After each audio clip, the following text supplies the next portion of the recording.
Okey. Ni ada satu barang aku nak review. Ni ada seorang akak hantar tadi.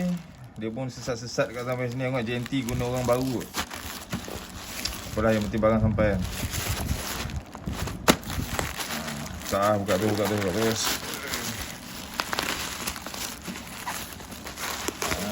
Ada bubble wrap. Buka. Buka tip ni.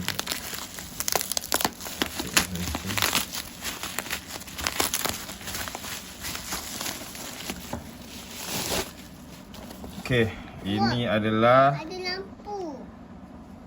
87 key mechanical keyboard. Jadi ada lampu kan? Dia punya Mackerel Leven. Tak tahulah mana. Model K550.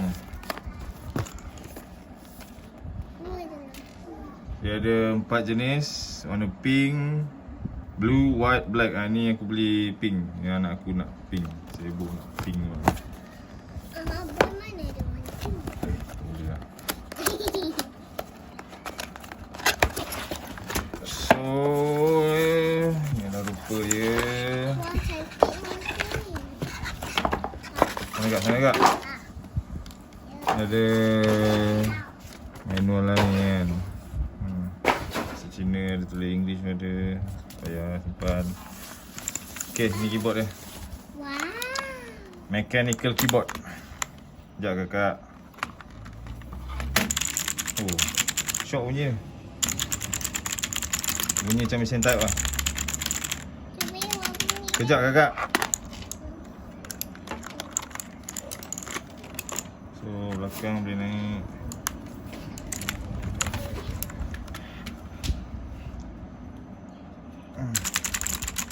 Nice lah. Bunyi lah. Mechanical kan. Ada setengah orang tak suka mechanical ni.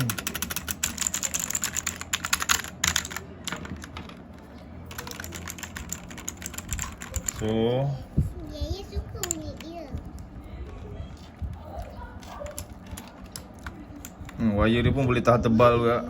Tahan lah. Tebal, tahan lah sikit. So, in term of dia punya kualiti pembuatan tu berkualiti lah nampak ni. Memang keyboard ni kecil lah. Dia 87 key je kan. Maksud number punya key tak ada. So kena try dulu lah tengok function okey tak. Okey keyboard Tak ada masalah. Lampu dia boleh tukar colour-colour. macam ni lah.